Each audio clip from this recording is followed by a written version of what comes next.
Bonjour à tous et donc bienvenue pour les vins de la semaine et du week-end prolongé avec un pont.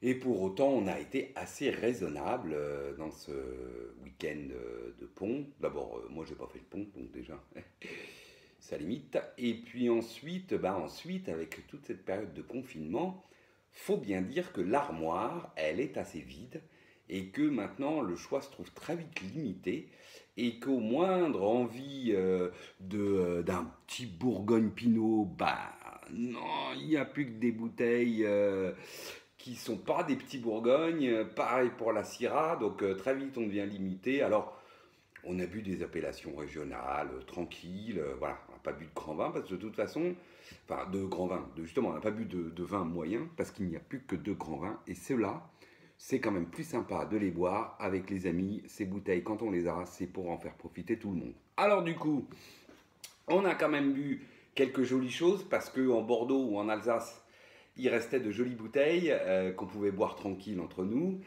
À commencer par, tadam, bon évidemment, ça, grand classique de la maison, le Dry Exa de Michel Guinglinger, donc du domaine Paul Guinglinger, en 2018. Je ne l'avais pas encore commenté, donc c'est l'occasion.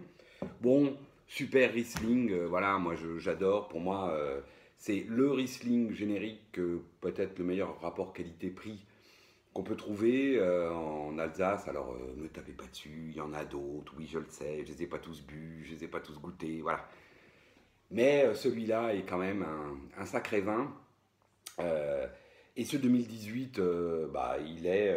Alors évidemment, il est un peu plus mûr que le 2017, c'est assez rigolo d'ailleurs. On met le nez dessus. Bon, au départ, ça part très classique, hein, fruits blancs, agrumes, prunes, reine Claude, pamplemousse, voilà. Puis tout d'un coup, on a des notes qui arrivent, florales, et c'est plutôt guimauve, et puis on va dire avec l'aération, fleur d'oranger, voilà. Mais ce côté un peu guimauve au départ est assez surprenant, c'est presque exotique, hein. Et puis le fond très classique de roche, de craie, de silex, voilà. On est bien sur un Riesling, voilà, calcaire, il n'y a pas de souci. Belle bouche, droite, oui c'est surtout là d'ailleurs qu'on voit que c'est un Riesling calcaire, hein. Belle bouche, droite, puissante, fine, délicate, précise. Tout y est, l'ampleur, mais la précision, c'est délicat et puissant, enfin voilà, très beau vin, de bout en bout, belle finale, salivante, avec ce côté agrumes, pamplemousse, citron, puis reine Claude, mirabelle. Puis là, sur ce millésime-là, cette note un peu florale, guimauve, fleur d'oranger, extrêmement agréable, parce qu'elle apporte un petit côté friand gourmand, et ce fond de craie, de roche, voilà, qu'on retrouve classiquement sur ce type de vin. Un très beau Riesling Dry Exa d'entrée de gamme une fois de plus. Et d'ailleurs, on a bu un autre vin de Michel, mais c'est pour la fin. Ensuite, qu'est-ce qu'on a bu? On a bu pas mal de blanc ce week-end. Alors, dans la série Les Sancerres, donc comme j'ai récupéré les vins du domaine Vincent Pinard, hein, de Clément, le dernier que je n'avais pas encore commenté dans l'entrée de gamme, c'est Flores. Et donc, voilà, Flores 2018. Alors, on a bu Clémence, deux fois même, 2018. On a bu Nuance 2018. Alors, ce Flores, eh bien, je vais vous dire, ça a été mon préféré des trois. Non pas que c'est une synthèse des deux autres, quoique, mais on a au nez tout de suite alors, très classique, citron, fruits blancs, pomme granny. Puis les belles notes, un peu plus marquées d'ailleurs, variétales du Sauvignon, que sont le buis et l'acacia. Mais ça reste très mûr. Et surtout, on a ce fond de roche, de craie, qui est un petit peu plus prononcé que sur les deux autres. Alors, par rapport à Nuance, clairement, on a un vin un peu plus expressif que Nuance, un peu plus plein. Et par rapport à Clémence, on a un vin plus harmonieux, plus élégant, plus voilà, un peu moins. Hein. Clémence, il est un peu brut de fonderie. Lui, Flores est plus harmonieux, voilà. Et on a cette jolie complexité qu'on retrouve dans Nuance, mais un tout petit peu plus expressive. Idem en bouche. bouche droite, salivante, fraîche, voilà, avec une belle attaque. Ensuite, on a la tension qui arrive, c'est salin, on salive très vite. Sur le citron, puis arrivent les notes de buis, d'acacia, ce joli fond de roche, de craie, voilà, typique du Sancerrois. Belle finale, avec une jolie persistance, vin très équilibré, plein, un peu plus d'intensité et d'harmonie, je dirais, que dans les deux autres. Voilà, moi j'ai beaucoup aimé, ça a été mon préféré en fait, des entrées de gamme de chez Vincent Pinard, ce Flores 2018. Ensuite, alors là où il me restait quelques bouteilles qui n'étaient pas genre les grands crus qu'on ouvre exceptionnellement, c'était à Bordeaux. Alors du coup, bah, j'ai acheté du Magret, voilà, et hop, on a ouvert ça, un Pessac-Léognan Malartic-Lagravière 2010, toujours dans la série, on teste les vins à 10 ans d'âge, donc les 2010. Alors, Malartic 2010, excellente réputation. Je l'avais goûté évidemment au moment des primeurs, enfin juste après avoir récupéré mes bouteilles en achat primeur. Et effectivement, je m'étais dit, ah ouais, wow. Alors là, 10 ans après, alors à l'ouverture, je vais vous dire, j'ai eu une petite déception. Le vin avait un côté, justement, j'avais du mal à mettre des arômes dessus. Petit côté fruits, mais presque confit au nez. Ensuite, les épices, mais on n'arrivait pas à déterminer. C'était du poivre, c'était de la réglisse, c'était presque un peu plus exotique. Voilà. Et puis, au bout de 4 heures d'aération, là, le vin s'est mis en place. Et c'est vrai que c'est un très joli vin. On a retrouvé le plus classique framboise, voire groseille, mûre. Ensuite, les notes d'épices plutôt poivrées. Et puis surtout, ce que je n'arrivais pas identifié, c'est un côté vanillé qui ressort après 4 heures d'aération, mais qui au moins, c'est clair. On voit ce que c'est, il y a un reste d'élevage, un peu vanillé, qui amène un côté un peu exotique.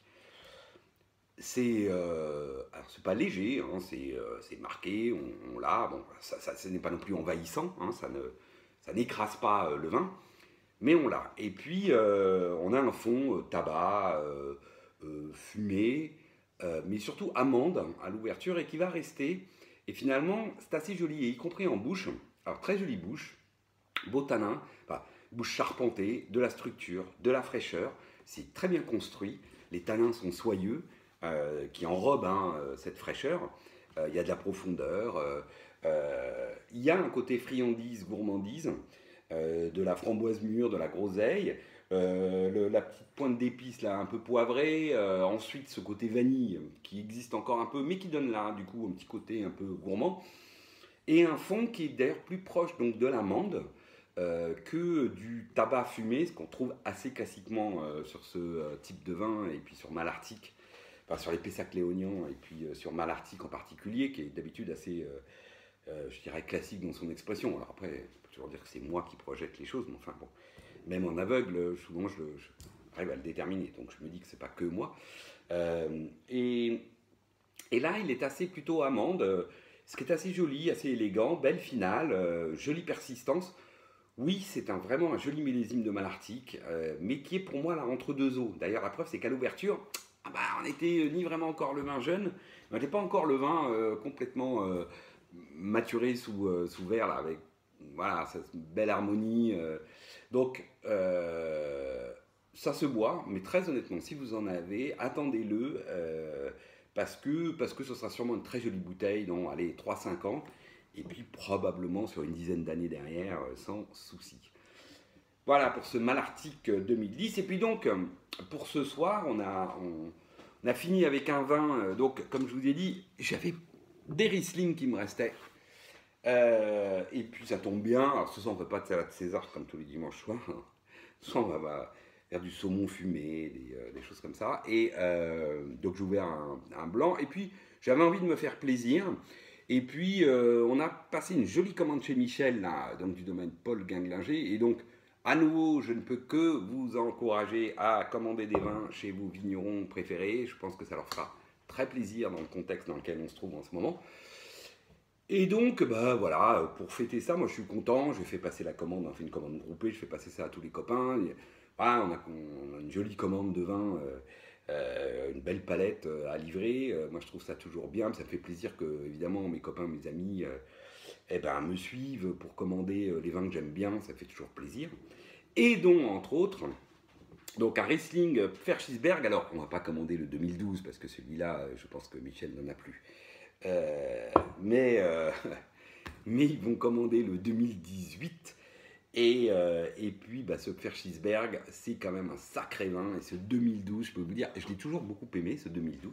Alors, c'est Ertaker, là, en l'occurrence. Hein, Michel fait 2 cuvées dans les millésimes qui lui permettent de Verschisberg. Une qui s'appelle Hortel Vieille Vigne, un vin un peu plus puissant, plus d'épaule.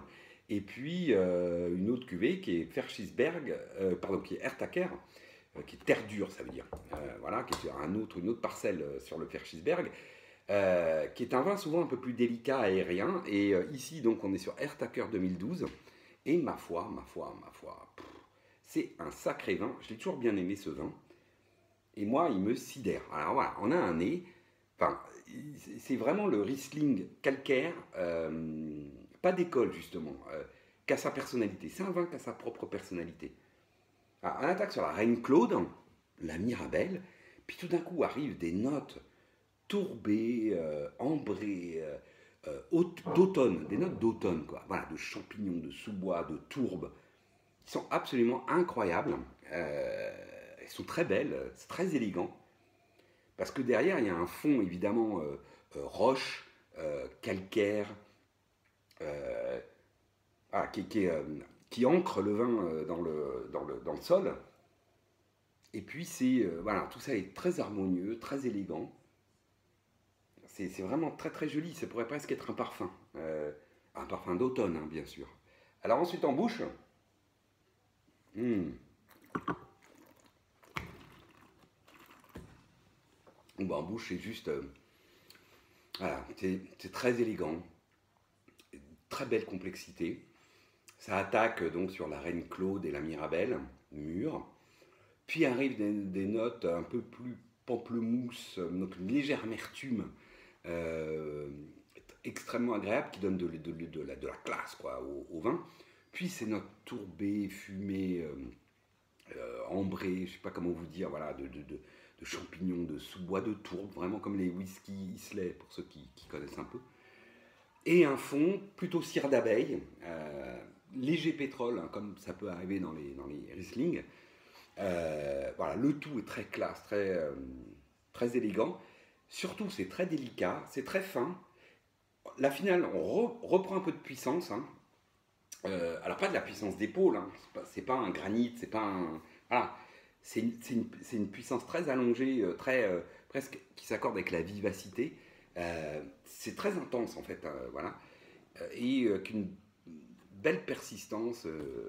Voilà, très beau vin, moi j'adore, je trouve que voilà, ça c'est les grandes bouteilles, vous servez ça, les gens ne peuvent que être d'abord surpris, parce qu'un vin blanc qui goûte comme ça, bah, c'est pas courant.